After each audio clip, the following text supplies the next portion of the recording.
우리가 지난주 26장의 말씀이 이 모세의 두 번째 설교의 거의 마지막 부분이라고 했죠. 그래서 신명기가 전체 큰 틀에서 보면 세 개의 설교로 되어 있는데 두 번째 설교가 이제 거의 끝나는 게 26장이고요.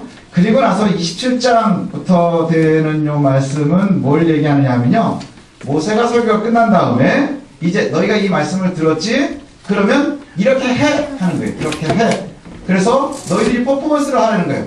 예, 너희들의 행동으로 보여라 하는 것인데, 그래서 이 설교를 듣는 백성들에게 명령을 하는 건데, 지금 내가 설교를 하지만 너희들이 후에 가나안에 들어가면 이렇게 해야 한다 하고서 지금 알려주고 있는 거예요.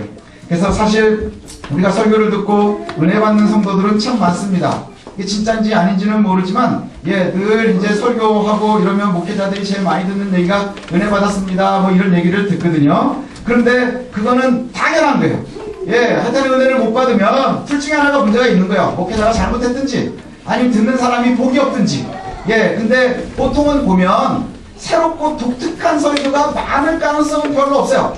그 옛날부터 지금까지 오는 설교가 달라질 게 별로 없다는 거예요. 예, 설교를 듣고 은혜를 못 받으면 아주 기본적인 문제가 되는 거거든요. 근데 더 고민해야 될 거는 뭐냐 하면, 더 고민해야 될 건 은혜는 받았습니다 라고 얘기를 하는데 그 은혜 받은 마음은 교회가 두고 나가요. 예, 그게 문제예요. 무거운지 하여튼간에 은혜를 잔뜩 받아요. 잔뜩 받았으니까 이게 얼마나 무겁겠어요. 그래서 여기다가 안 보이는데 여기 이렇게 사물함이 있는 것 같아요. 그래서 자기 사물함에다 다 넣어놓고요. 그리고 가요. 가서 생활하고 다시 와가지고 사물함에는 꺼내서 그 은혜를 다시 쓰고 있는 거예요. 그러니까 교회에서 보면 다 은혜로 와요. 근데 나가면 다 죽을 것 같아요. 교회 밖과 안이 그렇거든요. 그래서 고민이 되는데 아마 모세도 그랬던 것 같아요. 말씀에서도 보면 너희들이 설교를 듣고 마음에 두고 있는데 그냥 사는 데서 삶이 바뀌지 않는 것은 의미가 없는 거예요. 머릿속에 있는 믿음은 의미가 없는 거예요. 어렸을 때 저희는 막 성경시험도 봤거든요. 성경시험 100점 받는 게 사실은 별 의미가 없는 거예요. 성경시험을 빵점 받아도 큰 문제는 뭐냐? 그의 삶이 변하면 되는 거예요. 우리 권사님들이 막 말씀 되게 많이 아는 것처럼 막 얘기하지만 대부분 잘 모르세요. 그래가지고 막 이상하게 갖다 붙이는 일들도 되게 많거든요. 예, 그런 일들이 되게 많아요. 제가 맨날 말씀드리잖아요. 사랑하는 자에게 잠을 주신다. 그러고 10시간 자요. 그럼 그게 무슨 은혜가 되겠느냐는 거예요. 하지만 그러함에도 불구하고 그의 삶이 하나님께로 가까이 나아가면 잠이 없어지는 거예요. 그죠? 말씀이 오래되면 피곤해서 졸리는 건 어쩔 수 없죠. 하지만 말씀이 귀에 계속 들어올 때는 졸음이 사라지겠죠? 그럼 하나님이 사랑이 줄어드는 건가요? 사랑하는 자에게 잠을 주시는데, 아니요, 전날 저녁에 주시는 거예요. 그래서 전날 저녁 푹 자고 올 수 있는 거예요. 예, 우리의 삶이 바뀌어야 되거든요. 교회 안에서의 삶과 교회 밖에서의 삶이 달라지지 않으면 세상도 바꿀 수 없고 나도 바꿀 수 없는 거예요. 사람들은 자꾸 세상을 이야기하지만 결국엔 나도 바꿀 수 없다 하는 거예요. 오늘 두 번째 설교가 끝난 다음에 모세가 혼자 떠드는 게 아니라 너희들의 움직임을 갖다 얘기를 하거든요. 너희들이 이렇게 해야 된다. 그래서 모세가 혼자 떠드는 게 아니라 하나님과 언약을 갖다가 다짐을 하고 그것에 따라서 너희들이 행하라 이렇게 말하고 있어요. 행하라. 그래서 오늘 모세가 해야 될 일을 갖다가 어떻게 명령을 하느냐 하면 너희들이 가나안에 들어갈 건데 너희들이 가나안에 들어가게 되면 그때 가서 돌들을 세워라. 이렇게 돌무더기. 우리 여호수아 할 때 또 창세기 할 때 배웠었죠. 돌무더기. 이게 뭐라 그랬어요? 하나님이 우리와 함께 하셨던 흔적들을 가지라는 거예요. 근데 가나안에 들어갈 때 너희들이 큰 돌을 가져가라. 그리고 거기다가 하나님의 율법을 내가 지금 이야기한 이 율법들을 갖다가 아주 선명하고 정확하게 새겨놓으래요. 정확하고 선명하게 새겨놓고 회치를 하래요. 이게 무슨 의미냐? 이 고대에는 돌에다 새긴 것만큼 선명한 게 없는 거예요. 오래 가는 게 없어요. 거기다가 다른 거에다가 뭐 하라 이런 얘기는 안 하는데 그 율법을 새긴 곳에는 회치를 하래요. 그게 오래 갈 수 있도록 칠을 해놓는 거거든요. 변하지 않도록. 선명하고 변하지 않도록 만들어내래요. 제단을 쌓을 때는 하나님께서 뭐라고 하시느냐면 너희가 쇠 연장을 대지 마라 이렇게 하거든요. 돌에다가 그 고대 근동에는요 제단을 쌓을 때는 다 깎아가지고 예쁘게 쌓아 올렸어요. 네모 반듯하게 해가지고 뭐 이렇게 올렸는데 이스라엘의 하나님께서는 그걸 응답 안 하세요. 그냥 돌멩이로 갖다가 쌓으라 그래요. 왜냐? 너희들이 하나님의 제단을 쌓는데 너희들이 쇠를 가지고서 니네들 모양으로 만들지 말라는 거예요. 그대로 놓으라는 거예요.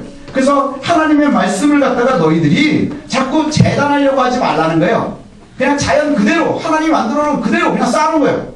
그럼 돌무더기를 쌓아놓으면 예쁘게 올릴 수 있을까요? 이방 신전들은 보면 아주 멋있고 웅장하고 그런데 상상을 해보세요. 이스라엘 제단은 그냥 돌무더기예요. 그냥 돌무더기를 쌓아놓는 거예요. 그런데 여기에 보면 그 돌무더기에 큰 돌을 세워서 거기에 하나님의 율법을 잘 적어놓고 지워지지 않도록 하는데 아주 선명하게 그렇게 만들어 놓으래요. 그리고 나서 그 앞에서 너희가 제사를 드리는데 번제와 화목제를 드려요. 어디든지 창세기에서부터 보면 제일 기본적인 게 뭐냐? 번제와 화목제예요. 번제는 어떤 제사인가요? 번제는 우리가 앞에서도 배웠었는데 번제는 매일 아침 저녁으로 드리는 제사예요. 늘상 있는 제사. 그러니까 우리가 예배로 드린다고 하면 예배를 드리면 뭐예요? 그냥 늘 있는 예배. 예, 그걸 드려야 돼요. 그 다음에 또 하나는 뭐냐? 화목제예요. 화목제는 이웃과 하나님과에 대한 사랑의 표현인 거예요. 내가 화목하라, 하나님과 화목하다 하는 것을 갖다가 보이는 거예요. 그래서 이 의미가 뭐냐? 하나님께서 번제와 화목제를 늘 요구하시는 것은 너희들이 늘 나를 기억하라. 이게 번제요. 늘 무시로 항상 아침 저녁으로 나를 기억하는 거예요. 제단 앞에서 뭘 보면서? 새겨놓은 하나님의 율법을 보면서 하나님의 법을 보면서 나를 기억하라 하는 것이고, 화목제는 뭐예요? 하나님과의 관계가 늘 기뻐야 하는 거예요. 억지로 끌려오음이 아니라 내가 할 수 없이 하나님 이렇게 하라니까 그냥 이렇게 안 하면 벌 받을 것 같아서가 아니라 그 속에서 기쁨이 있어야 된다는 거예요. 그래서 은혜는 뭐예요? 달라고 조르는 게 아니라 지금부터 누리는 거라 그랬어요. 하나님의 은혜는요, 자꾸 달라고 조르는 게 아닌 거예요. 지금부터 내가 누리는 거예요. 그러면서 그 누리는 것이 늘어가는 게 하나님의 은혜인 거예요. 지금 내가 요만큼 누리지만 하나님의 은혜가 은혜를 더하셔서 끊임없이 우리가 누릴 수 있는 게 늘어나는 거예요. 그러기 위해서는 뭐예요? 하나님과 늘 교제해야 되고 하나님과 즐겁게 교제해야 되는 거예요. 뭘 중심으로? 하나님 중심으로. 내가 새로 정을 내는 게 아니라 하나님 중심으로. 무슨 기준에? 하나님의 법의 기준에 맞춰가는 거예요.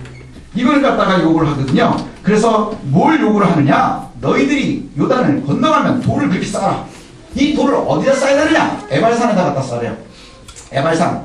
그래서 우리가 되게 유명한 얘기가 에발산은 저주를, 그 다음에 그리심산은 축복을 선포하는 곳이거든요. 그래서 여기에 보면 이스라엘의 지파들이 둘로 나뉘어요. 그래서 그 시므온과 레위와 유다와 이사갈, 요삿, 그 다음에 베냐민 지파는 축복을 위해서 그리심산에서 오고, 루벤, 갓, 아셀, 스불론과 단, 납달리는 저주를 위해서 에발산에 서래요. 그 양쪽에 이렇게 쓰고 에발산에다가 제단을 쌓아놓고 그렇게 서놓고, 그 다음에 레위 지파는 가운데서 이제 오늘 읽었었던 이 말씀을 선포하는 거예요. 하나님 몰래 우상을 만드는 자는 저주를 받을지라. 그럼 양쪽에서 아멘 하고 받는 거예요. 그 다음에 또 내 부모를 긍휼히 여기는 자는 저주를 받을 것이다. 아멘. 이웃의 경계표를 못해 움직이는 사람은 저주를 받을 것이다. 아멘. 이러는 거예요. 그래서 지금 계속 나오는 거예요. 맹인에게 길을 잃게 하면 저주를 받을 것이다. 아멘.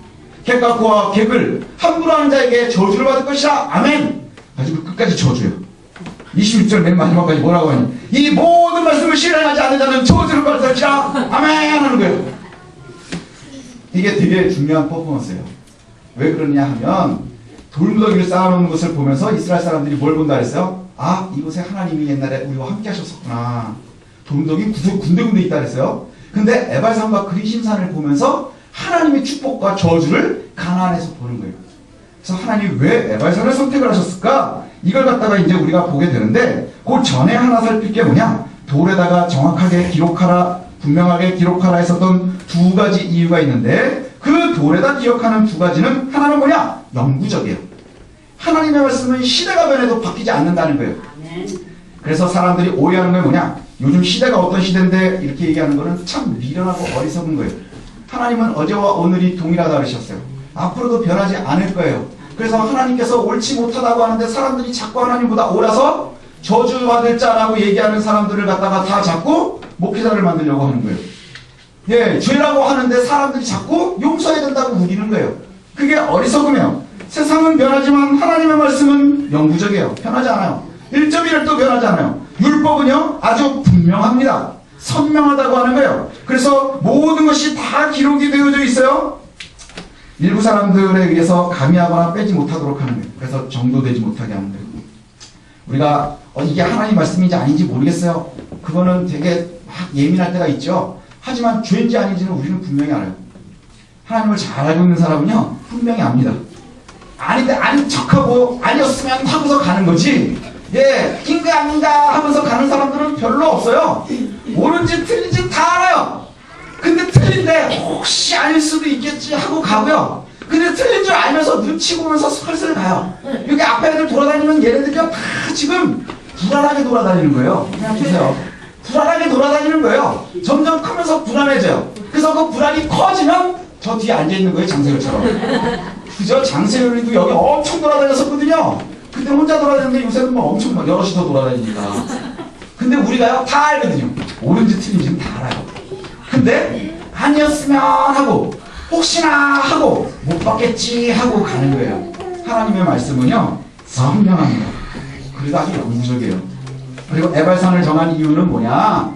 에발산은 저주를 갖다 이야기하는 곳이죠. 그 다음에 여기에 보면 저주를 갖다가 쭉 이야기하고 있어요. 근데 사람들은요 칭찬을 들으면은 잘 안 해요. 현성이 너 열심히 공부하면 내가 칭찬해줄게. 그러면은 내가 공부를 잘 안 해요. 하지만 하여튼 너 요번에 어떻게 되나 봐. 이래야 효과를 좀 보는 거예요. 그죠? 예, 우리 황 집사님도 잘 아실 거예요. 너 이렇게 하면 내가 이렇게 할게. 당근요? 아, 애들이 당근 얼마나 싫어하는데요. 예, 하지만 채찍은 무서워해요. 예, 그거는 옛날이나 지금이랑 비슷한 것 같아요. 그래서 여기에 써있는 쭉 문서를 보면 하나님 율법에는 저주가 되게 많아요. 복에 대해서는 얘기하지 않아요. 그래서 십계명을 보면 뭐 되게 사람들이 하지 말라는 법은 많고 뭐 이렇다는 얘기하지만 그거는 우리가 좀 조심해서 생각해 봐야 되는 거예요. 왜냐하면 오늘 말씀을 보면 알 수 있습니다. 에발산을 갖다 정한 이유가 있어요. 왜냐하면 해발 940m 정도 된다 그래요. 그러면 이스라엘의 에발산의 꼭대기에 올라가면 그 중뷰에서는 거의 제일 높은 곳이래요. 그러면 지중해도 보이고 그다음 위로는 헐본 산이 보이고 아래로는 예루살렘까지 보인대요. 예, 그렇게 가장 높은 곳에 서서 하나님의 말씀을 듣는 거예요. 그러면서 거기에서 뭘 얘기를 해요? 늘 그곳에서 저주를 얘기할 땐 하나님께서 약속하신 것을 보는 거예요. 하나님의 약속의 땅, 가나안을 보면서 그 가나안에서 아 그렇지 하나님 말씀이 이렇게 얘기했었지 하는 거예요. 그 다음에 또 하나의 특징은 뭐냐? 에발산은 민둥산이에요. 그래가지고 올라가면 예 아주 아무것도 없대요. 예, 저는 안 가봐서 잘 모르겠어요. 아무것도 없대요. 그러니까 이 땅을 보면서 이 땅이 저주받았다고 생각하기가 너무너무 좋은 거예요. 저주받는 땅 위에 올라가서 하나님께서 약속하신 땅을 보는 거예요. 그러면서 너희들이 나 몰래 우상숭배하면 저주를 받을 것이라. 그 다음에 너희가 부부를 고역하면 저주를 받을 것이라. 가난한 자에게 잘못하면 저주를 받을 것이라. 지경계를 몰래 옮기면 저주를 받을 것이라. 그 모든 말씀을 보는 거예요. 아, 굉장히 큰 그죠 시청각 자료가 되는 거예요.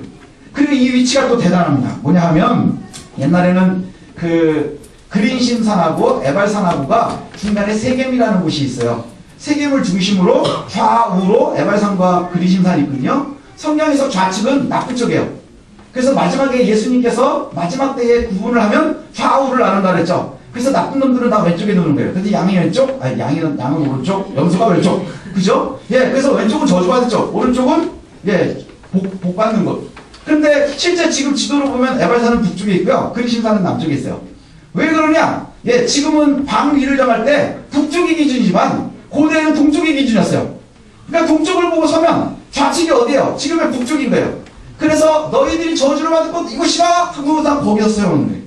그러면 사람들이 보면서 아 에발산 저주받은 땅 민둥산 근데 그리신산은 너무너무 숲풀도 우거지고 그렇대요. 여기는 복받는 산. 그리고 그것을 갖다가 바라보는 가운데 있는 세겜은 어떤 곳이냐? 굉장히 중요한 곳이에요. 아브라함이 하란을 떠나면서 가나안에 입성해서 처음 머물렀던 곳, 그 다음에 하나님께서 약속을 주셨던 곳에서 가장 먼저 제단을 쌓았던 곳, 그러니까 약속의 장소예요. 그 약속의 장소에서 바라보는 거예요. 하나님을 잘 따라가는 자에게는 하나님의 은혜가 있을 것이다. 그리심산, 통성한 산. 하나님의 말씀을 잘 못 듣는 자에게는 저주가 있을 것이라 아멘하고 바라보니까 민둥산 엄청 높은 거. 이렇게 돼 있는 거예요. 이것을 갖다가 늘 요구하시는 거예요. 하나님께서 그것을 요구하세요. 그리고 나서 사람들은 가끔 그 얘기를 해요. 하나님은 되게 무서운 구약에 계시는 하나님은 구약에 나오는 하나님은 되게 무서운 분이다. 왜냐? 저주만 이야기하니까 이렇게 얘기를 해요. 그래서 십계명도 저주만 얘기하고 여기서도 보니까 저주만 얘기하고 뭐 하면 복 받는다는 얘기 하나도 없어요. 십계명에 보면 그래도 부모에게 공경하면 너희가 뭐 저기 이 땅에서 장수할 것이다 이랬는데 여기는 그 말도 없어요. 그 말도 없어요. 저주만 나온다는 거예요. 그래서 일부 학자들이 여긴 저주만 담고 있는 거 보니까 이게 약간 문제가 있다 뭐 이렇게 얘기를 해요. 그처럼 어리석은 얘기가 없어요. 제가 아까 말씀드렸죠. 애들이 얼마나 당근을 싫어하는데. 예. 나열되어 있는 것을 보면요. 이 성경을 이렇게 읽으시면 돼요. 저주가 기록되어 있다고 하는 것은요. 반사축복이라는 게 있어요. 반사축복을 이해하시면 됩니다. 그래서 여기에 보면 너희가 하나님 몰래 우상숭배를 하면 가증하니 너희가 은밀히 한 이 사람들은 저주를 받을 것이라 하는 얘기는 뭐예요?